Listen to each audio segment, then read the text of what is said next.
શ્રી ગણેશાય નમઃ. નમસ્કાર, આપ સર્વેનો ધાર્મિક વર્લ્ડમાં ફરીથી હાર્દિક સ્વાગત છે. દોસ્તો, કારતક સુદ 11ના દિવસે તુલસી વિવાહ કરવામાં આવે છે અને આ પરંપરા આપણે વર્ષોથી અનુસરતા આવીએ છીએ. પણ આપણામાંથી બહુ ઓછા લોકોને એ વાતની જાણકારી હશે કે આખરે ભગવાન શ્રી હરિ વિષ્ણુના શાલિગ્રામ સ્વરૂપ સાથે તુલસી વિવાહ શા માટે કરાવવામાં આવે છે. તો આજના વિડીયોમાં આપણે વાત કરીશું કે તુલસી વિવાહ શા માટે કરાવવામાં આવે છે અને તેની પાછળ શું કારણ રહેલ છે. માટે આપ આ વિડીયોને અંત સુધી જરૂરથી નિહાળજો, જેથી આપને પણ આ બાબતે જાણકારી મળી રહે. મિત્રો, વિડીયોને લાઈક કરવાની સાથે સાથે તમારા મિત્રો સાથે શેર જરૂરથી કરજો અને ચેનલને હજુ સુધી સબસ્ક્રાઇબ ન કરી હોય તો સબસ્ક્રાઇબ જરૂરથી કરી નાખજો, જેથી નવા વિડીયો મૂકવામાં આવે તો તેની જાણકારી આપને નોટિફિકેશન મારફતે મળી રહે. તથા મિત્રો, કોમેન્ટમાં જય શ્રી કૃષ્ણ, જય તુલસી માતા લખવાનું ના ભૂલતા. કારતક માસની દેવ ઉઠી એકાદશીના દિવસે તુલસી વિવાહનું આયોજન કરવામાં આવે છે. માન્યતા છે કે આ દિવસે તુલસીજી અને ભગવાન વિષ્ણુના શાલિગ્રામ રૂપના લગ્ન કરાવવાથી કન્યાદાન સમાન ફળની પ્રાપ્તિ થાય છે. આ દિવસે જે પરિણીત મહિલાઓ તુલસી વિવાહનું આયોજન અને પૂજા કરે છે તેમને અખંડ સૌભાગ્યની પ્રાપ્તિ થાય છે. આ દિવસે એટલે કે દેવ ઉઠી એકાદશીના દિવસે પૂજામાં તુલસી વિવાહની પૌરાણિક કથાના પાઠ કરીને તુલસી મંગલાષ્ટકના પાઠ કરવામાં આવે છે. એમ કરવાથી ભગવાન શાલિગ્રામ અને તુલસી માં તમામ મનોકામનાઓની પૂર્તિ કરે છે. દોસ્તો, દર વર્ષે કારતક માસના સુદ પક્ષની 11 તુલસી વિવાહનો પર્વ ઉજવાય છે અને આ 11ના દિવસે ધામધૂમથી તુલસી વિવાહ ભગવાન શાલિગ્રામ સાથે કરવામાં આવે છે. દેવ ઉઠી 11ના દિવસે ભગવાન વિષ્ણુના શાલિગ્રામ સ્વરૂપનો વિવાહ તુલસીજી સાથે કરાવવામાં આવે છે. પરંતુ શું તમે જાણો છો કે એક પત્ની લક્ષ્મીજી હોવા છતાં આખરે કઈ પરિસ્થિતિઓમાં ભગવાન શ્રી હરિ વિષ્ણુને તુલસીજી સાથે લગ્ન કરવા પડ્યા હતા?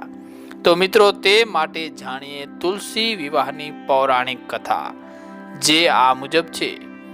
શિવ પુરાણની કથા મુજબ એક વખત ભગવાન શિવના ગુસ્સાથી તેજનું નિર્માણ થયું.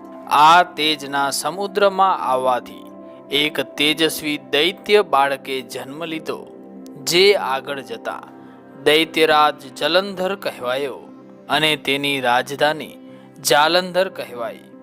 જાલંધરના લગ્ન કાલનેમીની પુત્રી વૃંદા સાથે થયા અને વૃંદા પતિવ્રતા સ્ત્રી હતી.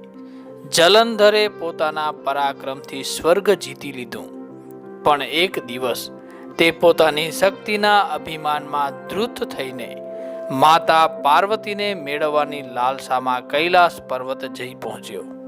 તેનાથી ગુસ્સે થઈ અને ભગવાન શિવશંકરે તેનો વધ કરવાનો પ્રયત્ન કર્યો, પણ શિવનો જ પુત્ર હોવાના કારણે તે શિવ સમાન જ બળવાન હતો અને તેની સાથે વૃંદાના પતિવ્રતની શક્તિ પણ હતી, જેથી ભગવાન શિવ પણ તેનો વધ ન કરી શક્યા.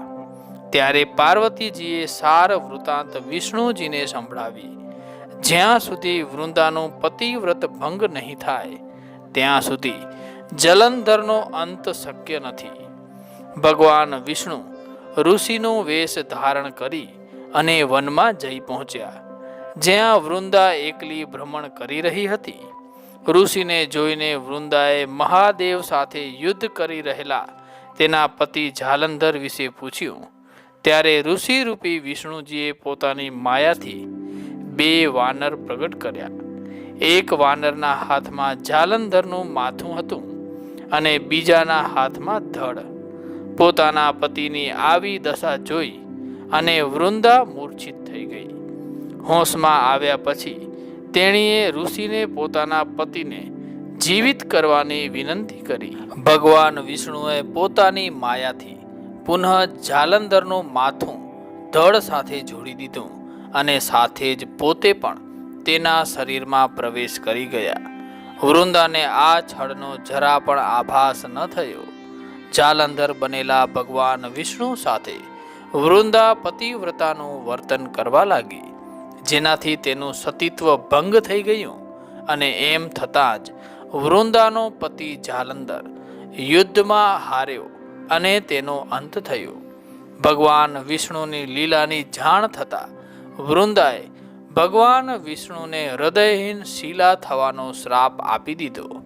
વૃંદાના શ્રાપની અસરથી ભગવાન વિષ્ણુજી શાલિગ્રામ રૂપમાં પથ્થર બની ગયા. સૃષ્ટિના પાલન કરતાના પથ્થર બની જવાથી સૃષ્ટિમાં અસંતુલન સ્થાપિત થઈ ગયું. તે જોઈને તમામ દેવી દેવતાઓએ વૃંદાને પ્રાર્થના કરી અને ભગવાન વિષ્ણુને શ્રાપ મુક્ત કરી દીધા. વૃંદાએ ભગવાન વિષ્ણુને શ્રાપ મુક્ત કરી સ્વયં આત્મદાહ કરી લીધો. જ્યાં વૃંદા ભસ્મ થઈ ત્યાં તુલસીનો છોડ ઉગી આવ્યો. ભગવાન વિષ્ણુએ જણાવ્યું કે વૃંદા, તું તારા સતીત્વને કારણે મને લક્ષ્મીથી પણ વધુ પ્રિય થઈ ગઈ છે.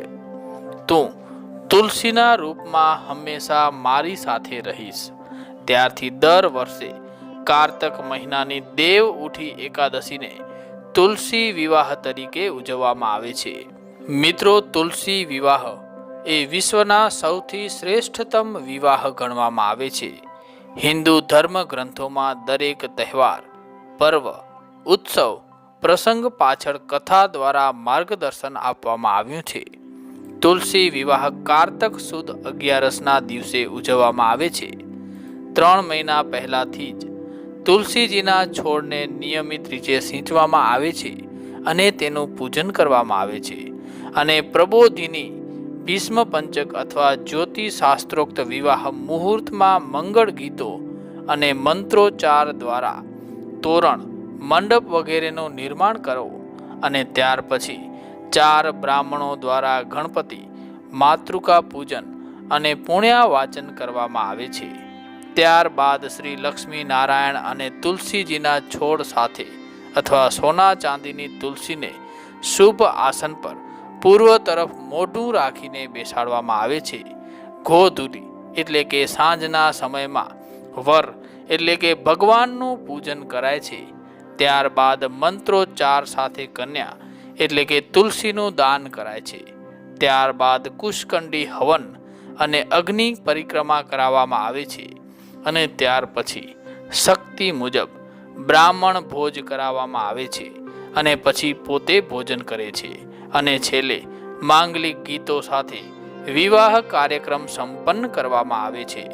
તો મિત્રો, અમને આશા છે કે આ માહિતી આપને જરૂરથી પસંદ આવી હશે અને હવે તમે પણ જાણી ગયા હશો કે આખરે શા માટે તુલસી વિવાહ કરવામાં આવે છે, તેની પાછળ શું પૌરાણિક કથા રહેલી છે. માટે આપને વિડીયો ગમ્યો હોય તો વિડીયોને લાઈક કરજો અને તમારા મિત્રો તથા સગા સંબંધીઓ સાથે વધુને વધુ શેર કરજો.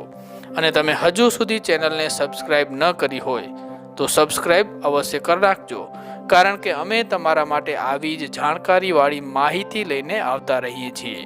ધન્યવાદ. જય શ્રી કૃષ્ણ. જય માતાજી.